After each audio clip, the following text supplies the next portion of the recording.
पवित्र आत्म्याचा बाप्तिस्मा हा विषय शिकणार आहोत आणि पवित्र आत्मा हा महत्त्वाचा विषय आहे.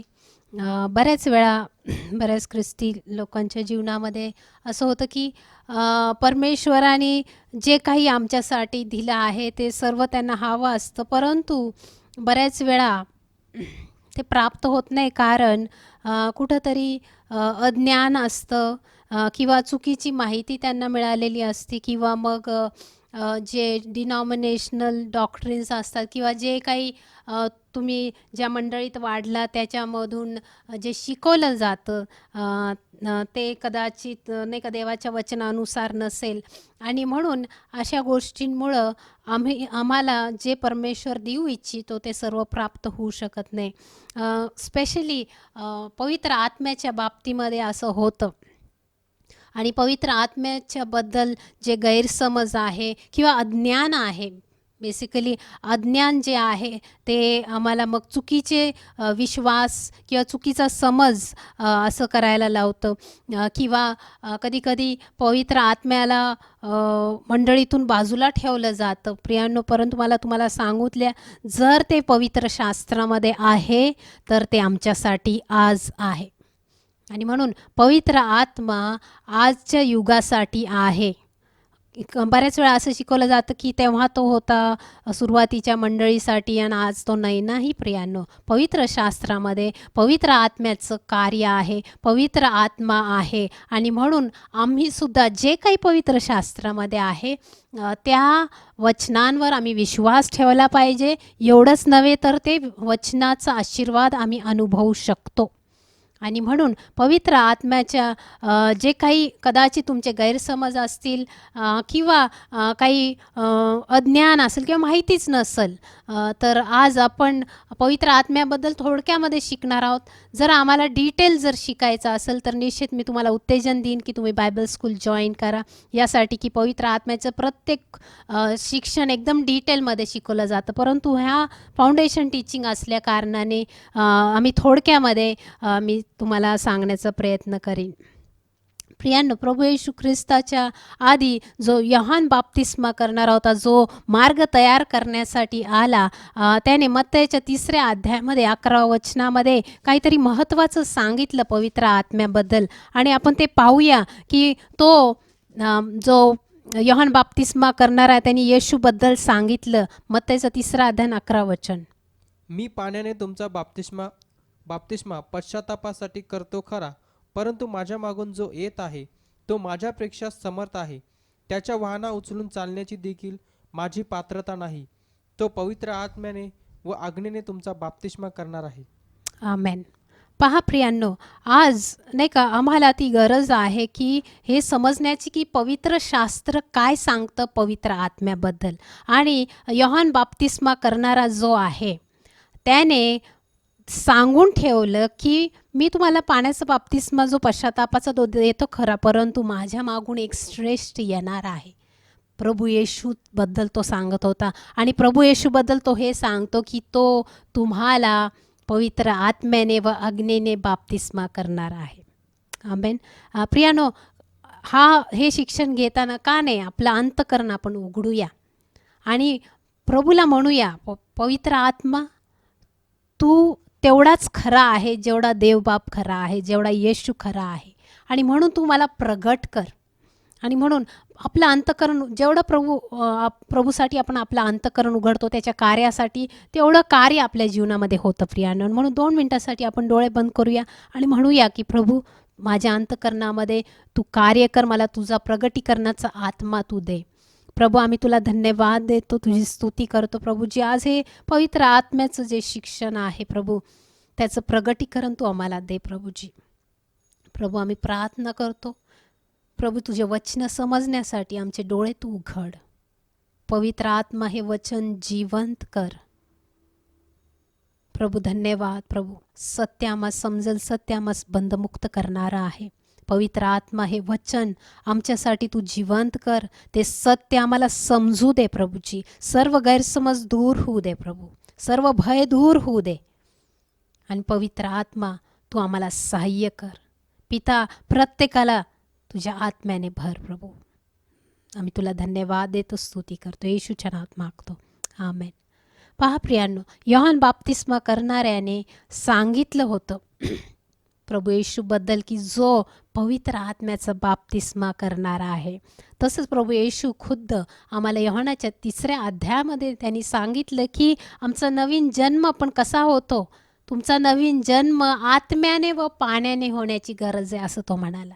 आणि म्हणून आम्हाला बॉर्न अगेन होण्याची गरज आहे. आणि आपण नवा जन्म कसा पावतो ते फक्त पवित्र आत्म्याच्या सामर्थ्याने, नाही का. आणि म्हणून प्रभू येशू, आपल्याला माहिती आहे, प्रभू येशू वधस्तंभावर जाण्याच्या आधी तो शिष्यांना ह्या गोष्टी सांगत होता की आता मला जायचं आहे, वधस्तंभावर जायचं आहे, आता मी तुम्हाला सोडून जाणार आहे, परंतु मी तुम्हाला एकटं सोडणार नाही, मी तुम्हाला अनाथ सोडणार नाही, असं बऱ्याच गोष्टी त्यांना सांगत होता, शिकवत होता. आणि योहानाच्या 14व्या अध्यायामध्ये तो काही महत्त्वाच्या गोष्टी सांगत होता, 16 ते 18 वचन. आणि ते जाण्याआधी नाही का, प्रभू येशूबरोबर 3.5 वर्ष हे शिष्य त्यांनी घालवले होते. आणि आता येशू म्हणाला की मला आता वधस्तंभावर जाण्याची गरज आहे, तारणाचं कार्य करण्याची गरज आहे. आणि मग तेव्हा ते थोडे डिस्टर्ब झाले आणि त्यांना ते अस्वस्थ झाले, नाही का. परंतु प्रभू येशू त्यांना योहानाच्या 14व्या अध्यायामध्ये 16 ते 18 वचन आपण वाचूया. मी पित्याला विनंती करीन, मग तो तुम्हाला दुसरा कैवारी म्हणजे सत्याचा आत्मा देईल, अशासाठी की त्याने तुम्हाबरोबर सदा सर्वदा राहावे. जग त्याला ग्रहण करू शकत नाही, कारण ते त्याला पाहत नाहीत अथवा त्याला ओळखीत नाहीत. तुम्ही त्याला ओळखता, कारण तो तुम्हाबरोबर राहतो व तुम्हामध्ये वस्ती करील. मी तुम्हाला अनाथ असे सोडणार नाही, मी तुम्हाकडे येईन. पहा प्रियांनो, प्रभू येशू ख्रिस्त इथं महत्त्वाच्या गोष्टी सांगत आहे. तो म्हणतो मी पित्याला विनंती करेल. आणि त्याच्या आधी तो म्हणतो की मी आता जाणार आहे, परंतु मी तुम्हाला एकटं सोडणार नाही, आणि मी तुम्हाला दुसरा कैवारी पाठवणार आहे. मी खुद्द, म्हणजे प्रभू येशू खुद्द इथं विनंती करतो पित्याला की माझ्या ह्या शिष्यांना तू पवित्र आत्म्याने भर, ती देणगी तू दे. खुद्द येशू म्हणत आहे, बघा, येशूची वचनं आहेत ही. आणि तो म्हणत आहे की मी तुम्हाला एकटं सोडणार नाही, मी तुम्हाला दुसरा कैवारी पाठवेन, म्हणजे सत्याचा आत्मा. आता हा दुसरा कैवारी म्हणजे जो सत्याचा आत्मा तो काय आहे? पहिली गोष्ट, दुसरा कैवारी, समजा इथं दुसरा कैवारी आहे तर पहिला कैवारी असला पाहिजे. पहिला कैवारी खुद्द येशू ख्रिस्त आहे. आणि दुसरा कैवारी जो सत्याचा आत्मा तो पवित्र आत्मा आहे. आणि इथं जो कैवारी हा शब्द वापरलाय, ग्रीक भाषेमध्ये पॅराक्लेटस असं त्याचं शब्द आहे. आणि त्या शब्दाचा अर्थ असा आहे की मदतगार. त्याचा असा अर्थ होतो की जो आमच्याबरोबर आनंदाने बोलतो, वन हू स्पीक्स चेअरफुली. तो आम्हाला आमचं प्रतिनिधित्व करतो, तो आम्हाला उत्तेजन देतो, तो आम्हाला सांत्वन देतो, तो आमची बाजू घेतो, तो आमच्या बाजूने लढणारा आहे, आणि तो आमचा मदतगार आहे. प्रियानो, हे सर्व शब्द जे आहेत जो हेल्पर आहे, जो मदतगार आहे, जो पवित्र आत्मा आहे, त्याच्यासाठी येते की तो आमचं सांत्वन करणारा आहे, तो आम्हाला मदत करणारा आहे, तो आमची बाजू घेणारा आहे, तो आम्हाला उत्तेजन देणारा आहे, तो आमचा ॲडव्होकेट आहे, तो आमचा वकील आहे. कोणाला आवडणार नाही की त्यांची बाजू घेतलेली, नाही का. आम्हाला प्रत्येकाला आवडतं की आमची बाजू घेणारा कोणतरी असलं, आम्हाला मदत करणारा, स्टँड बाय, तो आम्हाला मदतीसाठी सतत तयार असा आहे. आणि पवित्र आत्मा त्यासाठी प्रियानो आम्हाला दिला गेला आहे. आणि प्रभू येशू शिष्यांना तेच सांगतो की मी तुम्हाला दुसरा कैवारी पाठवा म्हणून पित्याकडे विनंती करीन. आणि तो अजून सांगत आहे की मी तुम्हाला एकटं सोडणार नाही, मी पुन्हा येईन आणि पवित्र आत्म्याच्या द्वारे मी तुमच्यामध्ये वस्ती करीन. प्रियांनो, जसा पवित्र आत्मा त्या काळामध्ये शिष्यांबरोबर होता किंवा शिष्यांसाठी होता, तसाच आज आमच्यासाठी पवित्र आत्मा आहे. परमेश्वराने त्याला दिलं आहे आमच्यासाठी. आज प्रभू येशू ख्रिस्त पित्याच्या उजव्या हाताला बसला आहे, परंतु त्याने पवित्र आत्मा पाठवला आहे यासाठी की पवित्र आत्म्याने आमच्यामध्ये वस्ती करावी आमच्या बरोबर राहावं, आमच्यामध्ये वस्ती करावी. 2 गोष्टी प्रियानो, पवित्र आत्मा तो पाठवतो, त्याने आमच्याबरोबर असावं आणि आमच्यामध्ये वस्ती करावी. आणि म्हणून पॉल म्हणतो नाही का, की तुमचं शरीर तर पवित्र आत्म्याचं मंदिर आहे, तुम्हाला ठाऊक नाही काय. आणि म्हणून प्रियांनो, तो आम्हाला अनाथ सोडत नाही, तर हा दुसरा कैवारी म्हणजे सत्याचा आत्मा पाठवतो. आणि म्हणून प्रियांनो, पवित्र आत्माला इग्नोर करून किंवा तो दुर्लक्षित करून आम्हाला चालणार नाही, कारण हे येशूचे वचन आहेत आणि येशू सांगतोय, हे देवाचं वचन आहे प्रियांनो. आणि म्हणून आपण पाहूया की नाही का, पवित्र आत्मा, बरेच वेळा लोकांना वाटतं पवित्र आत्मा हे शक्ती आहे, इलेक्ट्रिसिटीसारखं आहे आणि मग लोक घाबरतात आणि त्यांना असं वाटतं की मग ते दुर्लक्ष करतात पवित्र आत्म्याकडं. प्रियानो, तसं नाही आहे. खुद्द पवित्र आत्मा हा देव आहे. असं नाही की अनेक पिता आहे, मग पवित्र आत्मा आहे, मग येशू आहे, असं नाही आहे. ते सर्व तिघं एकच आहेत. देवाचं वचन सांगतं की ते तिन्ही एकच आहेत. त्यांचं कार्य वेगळं आहे, वेगळ्या रीतीने ते प्रगट होतात. पवित्र आत्मा हा देव आहे. प्रेषितांचं कृत्यामध्ये लिहिलं आहे 5वा अध्याय 3-4 वचन, की तो फक्त सामर्थ्य नाही आहे प्रियांनो, तो खुद्द देव आहे. प्रेषित 5:3 आणि 4 वचन. तेव्हा पेत्र म्हणाला, हानन्या, तू पवित्र आत्म्याशी लबाडी करावी व जमिनीच्या किमतीतून काही ठेवून घ्यावे, म्हणून सैतानाने तुझे मन का भरविले आहे? ती होती तोवर तुझी स्वतःची व विकल्यावर तुझ्या स्वाधीन नव्हती काय? हे करण्याचे आपल्या मनात तू का आणलेस? तू मनुष्याशी नव्हे तर देवाशी लबाडी केली आहेस. पहा, इथं जेव्हा आपण वाचतो तेव्हा तो म्हणतो की पवित्र आत्मा, म्हणजे तो देव म्हणतो त्याला. पवित्र आत्मा हा देव आहे प्रियांनो. आणि परमेश्वर देव आमच्यामध्ये जो वस्ती करतो त्याच्या पवित्र आत्म्याच्या द्वारे करतो. त्यांनी पवित्र आत्मा आता आम्हाला पाठवला आहे, तो आमचा कैवारी आहे. पवित्र आत्मा फक्त सामर्थ्य नाही आहे, फक्त शक्ती नाही आहे, परंतु तो व्यक्तीसुद्धा आहे. त्याला भावना आहेत. इफिस्करास पत्रामध्ये 4:4 अध्याय 30 वचन असं सांगतं की त्याला भावना आहेत, तो दुखावला जाऊ शकतो. तो फक्त सामर्थ्य नाही आहे, फक्त तो पावर नाही आहे की बाबा पवित्र आत्मा आला की मग खाली पडतो आपण. निश्चित आपण खाली पडू शकतो, परंतु तो फक्त तेवढंच नाही आहे प्रियानो. तो सौम्य आहे, तो व्यक्ती आहे, त्याला भावना आहेत. 4:30. देवाच्या पवित्र आत्म्याला खिन्न करू नका. खंडणी भरून प्राप्त केलेल्या मुक्तीच्या दिवसापर्यंत तुम्ही त्या आत्म्याच्या योगे मुद्रित झाला आहात. बघा प्रियांनो, पवित्र आत्म्याला खिन्न करू नका. त्याला भावना आहे, तो खिन्न होऊ शकतो. देवाचं वचन खूप स्पष्ट सांगतं की पवित्र आत्मा फक्त सामर्थ्य नाही आहे, तो व्यक्ती पण आहे, त्याला भावना आहेत. आता आपण पाहूया की पवित्र आत्म्याचं दान हे कोणासाठी आहे.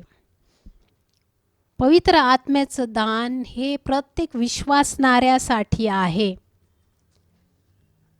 पवित्र आत्म्याचं दान जो व्यक्ती विश्वास ठेवतो त्या प्रत्येक व्यक्तीसाठी आहे. बऱ्याच वेळा प्रेषितांच्या 2ऱ्या अध्यायामध्ये नाही का आपण वाचणार आहोत ते वचनं. बऱ्याच वेळा लोकांना असं वाटतं की जेव्हा मी बऱ्याच वेळा तारण होतं, प्रभू येशू ख्रिस्ताचा स्वीकार ते करतात, परंतु त्यांना असं वाटतं की मी आता पवित्र बनणार आहे आणि मग देव मला पवित्र आत्म्याने भरणार आहे, मग मला देव पवित्र आत्म्याच्या दानाने मला भरणार आहे. प्रियांनो, पवित्र शास्त्र तसं सांगत नाही. प्रियांनो, आम्ही स्वतःहून पवित्र जीवन जगू शकत नाही. देव आम्हाला पवित्र आत्मा देतो यासाठी की पवित्र आत्म्याच्या सामर्थ्याने आम्ही पवित्र जीवन जगू, न की पहिलं तो अपेक्षा करतो तुम्ही पवित्र बना आणि मग मी तुम्हाला पवित्र आत्मा देईल. देवाचं वचन काय सांगतो आपण बघूया. प्रेषित 2:38 आणि 29. 38 आणि 39. 38-39. पेत्र त्याला म्हणाला, पश्चाताप करा आणि तुमच्या पापांची क्षमा व्हावी, म्हणून तुम्ही प्रत्येकजण येशू ख्रिस्ताच्या नावाने बाप्तिस्मा घ्या, म्हणजे तुम्हाला पवित्र आत्म्याचे दान प्राप्त होईल. कारण हे वचन तुम्हाला, तुमच्या मुलाबाळांना व जे दूर आहेत त्या सर्वांना, म्हणजे जितक्यांना परमेश्वर आपला देव स्वतःकडे बोलावील तितक्यांना दिले आहे. आमेन. पहा प्रियानं, देवाचं वचन खूप स्पष्ट सांगतं की पवित्र आत्मा कोणासाठी आहे? ज्या लोकांनी पश्चाताप केला आहे, जे प्रभू येशू ख्रिस्तावर विश्वास ठेवतात, त्या प्रत्येकासाठी पवित्र आत्म्याचं दान आहे. आता 38 वचनामध्ये असं सांगितलंय की नाही का, पाण्याचा बाप्तिस्मा तुम्ही घ्या, असं पण उल्लेख आहे तिथं. पण जर तुम्ही प्रेषितांची कृत्ये वाचली तर बऱ्याच ठिकाणी अशी उदाहरणं आहेत की लोकांनी विश्वास ठेवलाय आणि लगेच त्यांना पवित्र आत्म्याचं दान प्राप्त झालं आहे. ठीक आहे. आणि म्हणून जरी तुमचा पाण्याचा बाप्तिस्मा अजून झाला नसेल, तो घ्यायला पाहिजे. पण जरी अजून झाला नसेल तरी तुम्ही पात्र आहात की तुम्हाला पवित्र आत्म्याचं बाप्तिस्मा, पवित्र आत्म्याचं दान मिळावं. फक्त 2 गोष्टींची गरज आहे: पश्चाताप करणं आणि प्रभू येशू ख्रिस्तावर विश्वास ठेवणं. एवढंच पात्रता आहे प्रियांनो. जर तुम्ही ते पुस्तक वाचलं प्रेषितांच्या कृत्यामध्ये, अनेक ठिकाणी जेव्हा जेव्हा शिष्यांनी देवाचं वचनाचा संदेश दिला, तेव्हा पवित्र आत्मा आला आणि ते लोक पवित्र आत्म्याने भरले आणि अन्य भाषेत बोलू लागले. अन्य भाषा ही पहिलं साईन आहे पवित्र आत्म्याच्या उपस्थितीची. आणि म्हणून प्रियांनो, ही पात्रता तेवढीच आहे. बऱ्याच वेळा असे गैरसमज आपल्या जीवनामध्ये असू नयेत की मी पवित्र बनल, मग मी 40 दिवस उपास प्रार्थना करल, मग देव मला पवित्र आत्म्याचं दान देईल. नाही प्रियांनो, जर तुम्ही पश्चाताप केला असेल आणि येशूवर विश्वास ठेवला असेल तर तुम्ही पात्र आहात की तुम्हाला पवित्र आत्म्याचं दान मिळावं. कारण देवाचं वचन तसं सांगतं, स्पष्ट सांगतं. तसंच प्रियांनो, आम्ही इथं पाहतो की विश्वास खूप महत्त्वाचा आहे आणि देवाच्या वचनावरचा विश्वास महत्त्वाचा. देवाचं वचन काय सांगतं की न की बाबा मला असं शिकवलं गेलं आहे किंवा कुणी मला नाही का देवाच्या वचनाच्या व्यतिरिक्त जर काय सांगितलं असेल, त्यामुळं काय होतं की ते चुकीचे समज, चुकीचे विश्वास आमच्या जीवनामध्ये येतात.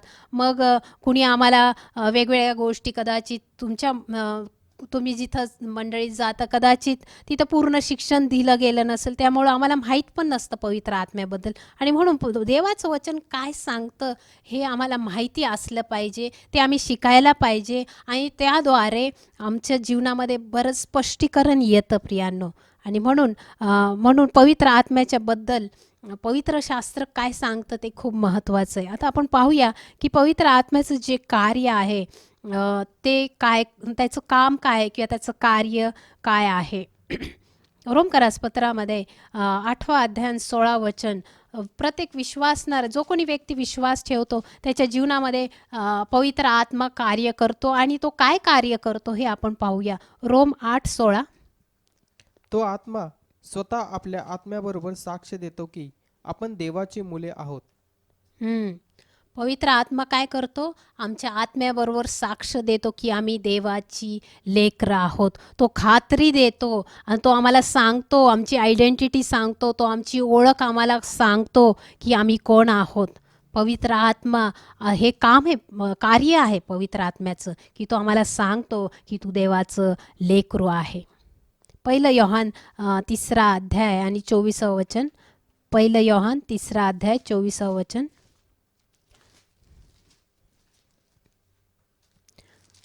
जे देवावरचे आपले संबंध आहे प्रियांनो, त्यासाठी पवित्र आत्मा आम्हाला साक्ष देत असतो. 1 योहान 3:24. त्याच्या आज्ञा पाळणारा माणूस त्याच्या ठायी राहतो व तो त्या माणसाच्या ठायी राहतो. त्याने जो आत्मा आपल्याला दिला त्यावरून आपल्याला कळून येते की तो आपल्या ठायी राहतो.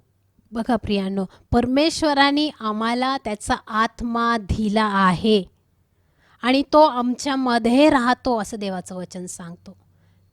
फक्त तो आमच्या बरोबर नाही आहे, परंतु तो आमच्यामध्ये वस्ती करू इच्छितो.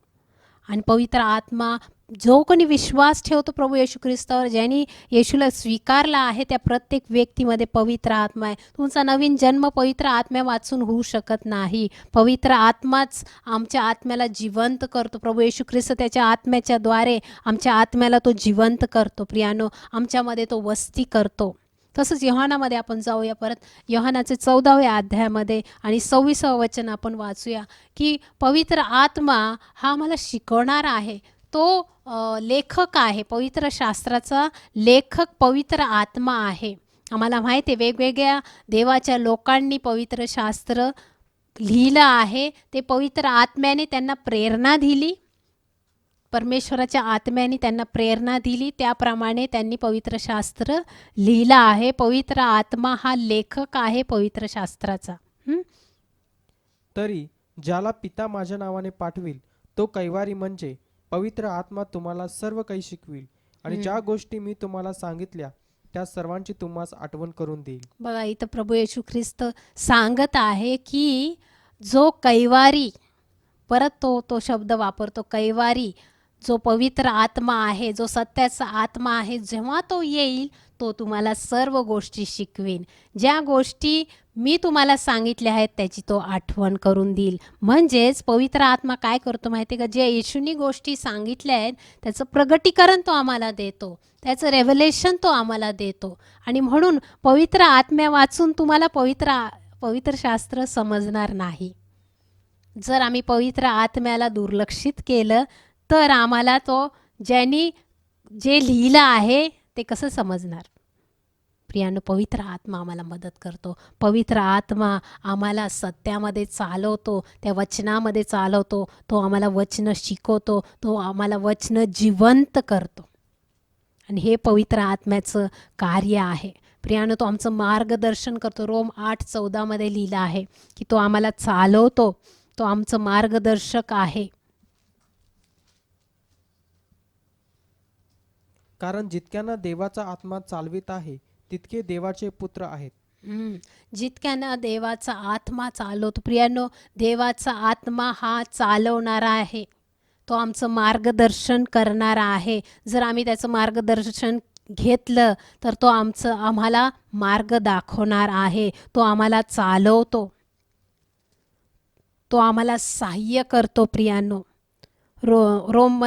रोमकरासपत्राचे 8व्या अध्याय 26 वचन असं सांगतं की तो आम्हाला मदत करणार आहे, तो आम्हाला आमच्या अशक्तपणामध्ये सहाय्य करणारा आहे. पहा त्याचं कार्य काय आहे. तसेच आत्माही आपल्या अशक्तपणात आपल्याला हातभार लावतो. कारण आपण यथायोग्य प्रार्थना कशासाठी केली पाहिजे हे आपल्याला ठाऊक नाही, पण आत्मा स्वतः अनिर्वाच्य कन्याने मध्यस्थी करीतो. आमेन. जेव्हा आम्ही अशक्त असतो, पहा बऱ्याच वेळा आम्हाला समजत नाही कशी प्रार्थना करावी. आणि म्हणून तो म्हणतो की पवित्र आत्मा काय करतो माहिती का, तो आम्हाला शक्ती देतो, तो आम्हाला सहाय्य करतो. आमच्या अशक्तपणामध्ये तो आम्हाला हातभार लावतो, तो आम्हाला बळ देतो, तो आम्हाला शक्ती देतो, तो आम्हाला मदत करतो प्रार्थना करण्यासाठी.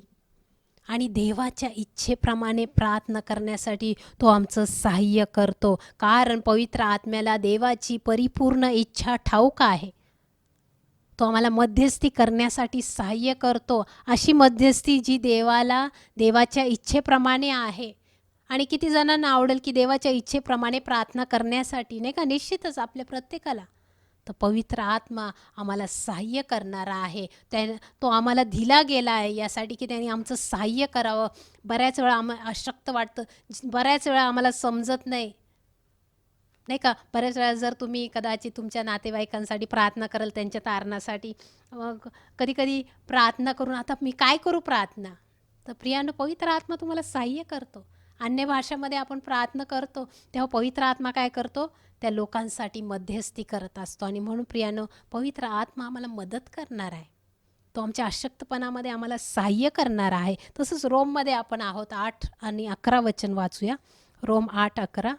ज्याने येशूला मेलेल्यातून उठवले त्याचा आत्मा जर तुम्हामध्ये वस्ती करीतो, तर ज्याने ख्रिस्त येशूला मेलेल्यातून उठवले तो तुम्हामध्ये वस्ती करणाऱ्या आपल्या आत्म्याने तुमची मर्त्य शरीरेही जिवंत करील. आमेन, आमेन. पहा प्रियांनो, इथं किती स्पष्ट लिहिलंय की ज्या आत्म्याने येशू ख्रिस्ताला मरणातून जिवंत केलं, तेच सामर्थ्य, तोच पवित्र आत्मा त्याने आम्हा प्रत्येकाला दिला आहे. आणि तो आमच्यामध्ये वस्ती करतो, जो आम्हाला आमच्या मर्त्य शरीराला जिवंत करतो. तो आम्हाला शक्ती देतो, तो आम्हाला सामर्थ्य देतो. प्रियानो, तोच पवित्र आत्मा दिलाय. आम्ही त्याच्याकडे दुर्लक्ष करून चालणार नाही, कारण त्याने प्रभू येशू ख्रिस्ताला मरणातून जिवंत केलेलं आहे. म्हणून प्रियांनो, हे पवित्र आत्म्याचं कार्य आहे आमच्या जीवनासाठी. आणि जर आपण गलतीकरास पत्रामध्ये जर वाचलं तर परमेश्वराला आवडेल असं जीवन जगण्यास पवित्र आत्मा आम्हाला सहाय्य करतो. गलती 5:16 आपण वाचूया. 5:16 आणि 17 वचन. मी तर म्हणतो, आत्म्याच्या प्रेरणेने चाला, म्हणजे तुम्ही देहवासना पूर्ण करणारच नाही. कारण देहवासना आत्म्याविरुद्ध आहे व आत्मा देहवासनेविरुद्ध आहे. ही परस्पर विरुद्ध आहेत. यासाठी की जे काही तुम्ही इच्छिता ते तुमच्या हातून घडू नये. पहा प्रियांनो, देवाला आवडेल असं जीवन फक्त पवित्र आत्मा सहाय्य करतो आम्हाला जगण्यासाठी. कारण तो आत्मा देवाच्या इच्छेने आम्हाला चालवतो, तो आमचं सहाय्य करतो. आणि पुढं जर तुम्ही वाचत गेला तर तो सांगतो की देहाची कर्म, आत्म्याचं नाही का, देहाची कर्म जी आहेत जर ती ठार मारायची असेल तर आम्हाला आत्म्याच्या प्रेरणेने चाललं पाहिजे. परंतु जर आमच्याकडं पवित्र आत्माच, आम्ही त्याच्याकडं लक्षच दिलं नाही, त्याला दुर्लक्षितच केलं, तर मग कसं काय आम्ही देवाला आवडेल असं जीवन जगू? आम्ही जगू शकणार नाही प्रियांनो. आणि म्हणून पवित्र आत्मा आम्हाला सहाय्य करतो देवाला आवडेल असं जीवन जगण्यासाठी. तसंच प्रियांनो, जर आम्हाला सेवा करायची आहे तर आम्हाला पवित्र आत्म्याची गरज आहे.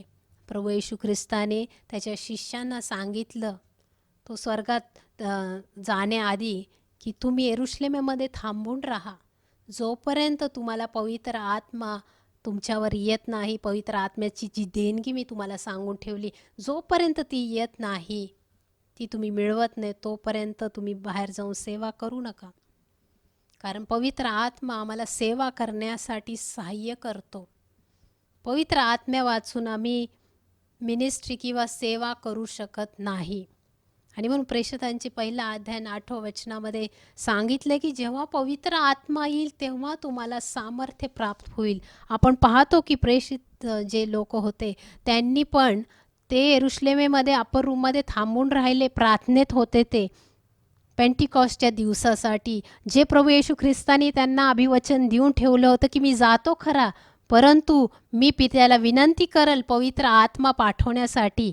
आणि ही पवित्र आत्म्याची देणगी पेंटिकॉस्टच्या दिवशी परमेश्वराने त्या आत्म्याची ओतणी केली. आणि आपल्याला माहीत आहे की जुन्या करारामध्ये जी भविष्यवाणी झाली होती योएलमध्ये, की शेवटल्या दिवसांमध्ये मी माझ्या आत्म्याची वृष्टी करीन. आणि ती भविष्यवाणी पेंटिकॉस्टच्या दिवशी पूर्ण झाली प्रियांनो. आणि परमेश्वराने त्याच्या अभिवचनाप्रमाणे सर्व मानव जातीवर आत्म्याची वृष्टी केलेली आहे. आपण वाचूया ते वचन. प्रेषित 1:8. परंतु पवित्र आत्मा तुम्हावर येईल तेव्हा तुम्हाला सामर्थ्य प्राप्त होईल आणि यरूशलेमेत, सर्व यहुदियात, शोम्रोनात व पृथ्वीच्या शेवटापर्यंत तुम्ही माझे साक्षी व्हाल. आमेन. पहा प्रियांनो, पवित्र आत्मा जेव्हा येतो तेव्हा आम्हाला सामर्थ्य मिळतं. आता सामर्थ्य जो शब्द इथं आहे तो ॲक्च्युली डुनामस असा शब्द वापरला गेला आहे. डायनामाईट किंवा डायनामाईटचं जे पॉवर असते किंवा जे शक्ती असती, डायनामाईटला मराठीत काय म्हणतं मला माहीत नाही, परंतु एक पॉवरफुल किंवा खूप त्याच्यामध्ये सामर्थ्य असतं एक्सप्लोड करण्याचं. माइन्समध्ये ते वापरतात, जे खाणी असतात त्याच्यामध्ये. तर तसं सामर्थ्य तो शब्द तिथं वापरला आहे की जेव्हा पवित्र आत्मा येईल तेव्हा ते सामर्थ्य तुम्हाला प्राप्त होईल, यासाठी की तुम्ही यरूशलेमेमध्ये म्हणजे तुमच्या स्वतःच्या घरामध्ये आणि मग जगाच्या शेवटापर्यंत परमेश्वराची साक्षीदार व्हावं. आणि म्हणून प्रियांनो, जर आम्हाला परमेश्वराची सेवा करायची तर पवित्र आत्म्या वाचून आम्ही ती सेवा करू शकत नाही. पवित्र आत्म्या वाचून आम्ही ख्रिस्तासाठी जीवन जगू शकत नाही. पवित्र आत्म्याची आम्हाला गरज आहे. आम्हाला माहिती आहे की पेंटिकॉस्टच्या दिवशी परमेश्वराने मनुष्याच्या जिभेचा ताबा घेतला आणि त्यांनी त्या आत्म्याची वृष्टी केली आणि त्या जिभेचा ताबा घेतलं, यासाठी की नाही का जेव्हा आपल्याला जे प्रथम बेसिक दान आहे अन्य भाषेचं दान, या दानाने सर्वांना भरावं. आणि पहिलं प्रूफ किंवा पहिला पुरावा हा आहे की अन्य भाषा, पवित्र आत्मा आल्याचा पहिला पुरावा हा आहे की आपल्याला अन्य भाषेचं दान मिळतं. आणि हे प्रत्येक विश्वासणाऱ्यासाठी हे आहे. त्याच्यामध्ये कुठं काही हे नाही की फक्त पास्टर्स लोकांसाठी आहे किंवा लीडर लोकांसाठी नाही. हे प्रत्येकासाठी दान दिलं गेलेलं आहे. जे कोणी विश्वास ठेवतं त्या प्रत्येकासाठी पवित्र आत्म्याचं दान आहे. आणि म्हणून हे आम्हाला समजलं पाहिजे. ज्या अपर रूममध्ये 120 शिष्य होते, त्या प्रत्येकांवर पवित्र आत्मा आला. प्रत्येक जण त्या पवित्र आत्म्याने भरलं प्रियांनो, नाही का? तसंच जेव्हा पवित्र आत्मा येतो तो अद्भुत असे दान देतो. त्याच्यावर आपण जास्त बोलणार नाही, परंतु जे दान आहेत रोमकरास पत्रामध्ये दिलेले आहेत 12व्या अध्यायामध्ये, ते आपण आता वाचणार नाही. तसंच पहिलं करिंथ 12व्या अध्यायामध्ये पण ते दानं दिलेले आहेत. आत्मा एक आहे पण दानं अनेक आहेत. आणि हे सर्व दानं, आरोग्याचे दान, चमत्कार करण्याचे दान, वेगवेगळे दानं आहेत प्रियांनो. जो स्रोत एकच आहे, आत्मा एकच आहे, दानं वेगवेगळी आहेत. आणि जसं प्रभूची इच्छा आहे तसं तो प्रत्येकाला देतो. परंतु अन्य भाषेचं दान हे सर्वांसाठी आहे.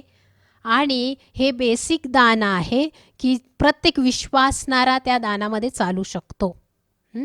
आणि म्हणून हे महत्त्वाचं आहे समजणं.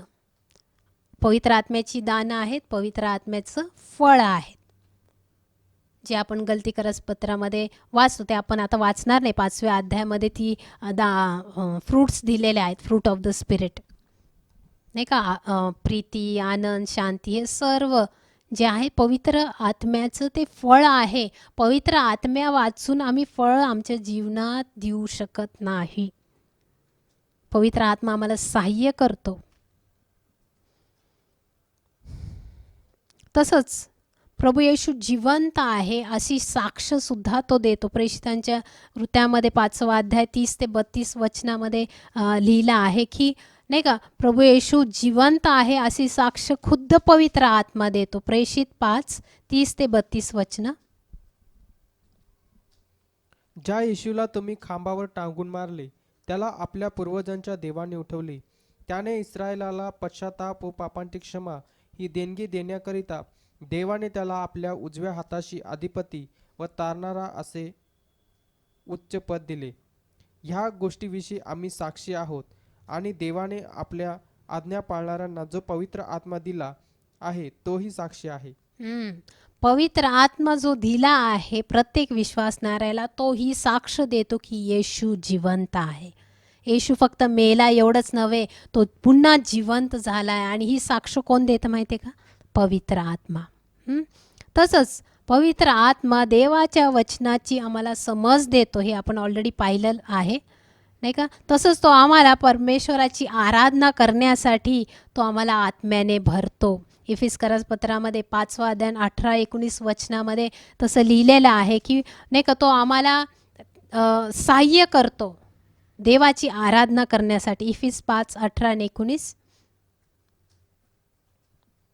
द्राक्षरसाने मस्त होऊ नका. द्राक्षरसात बेतालपणा आहे, पण आत्म्याने परिपूर्ण व्हा. स्तोत्रे, गीते व आध्यात्मिक प्रबंध ही एकमेकांना म्हणून दाखवा. आपल्या अंधकरणात प्रभूला गायन वादन करा. आमेन.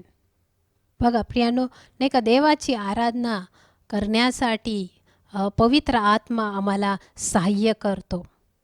तसंच प्रत्येक वेळेस पवित्र आत्म्याचं हे महत्त्वाचं काम आहे की तो येशूचंच गौरव करतो. तो कुठल्या मनुष्याचं गौरव करत नाही, फक्त येशूचं गौरव करतो. योहानाच्या 16व्या अध्यायामध्ये 13 ते 15 वचनं आपण वाचूया. योहान 16 13 ते 15 वचनं. तरी तो सत्याचा आत्मा येईल, तेव्हा तो तुम्हाला मार्ग दाखवून सर्व सत्यात नेईल. कारण तो आपल्या स्वतःचे सांगणार नाही, तर जे काही ऐकेल तेच सांगेल आणि होणाऱ्या गोष्टी तुम्हाला कळविल.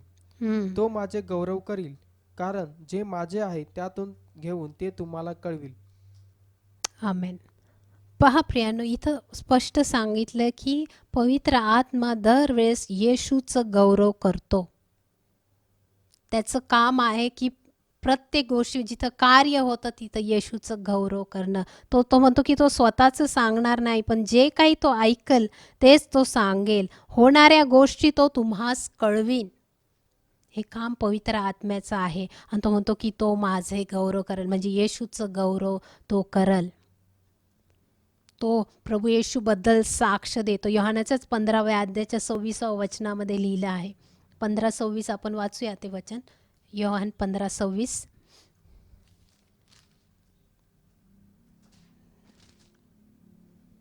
परंतु जो पित्यापासून निघतो, ज्याला मी पित्यापासून तुम्हाकडे पाठवीन, तो कैवारी म्हणजे सत्याचा आत्मा येईल, तेव्हा तो माझ्याविषयी साक्ष देईल.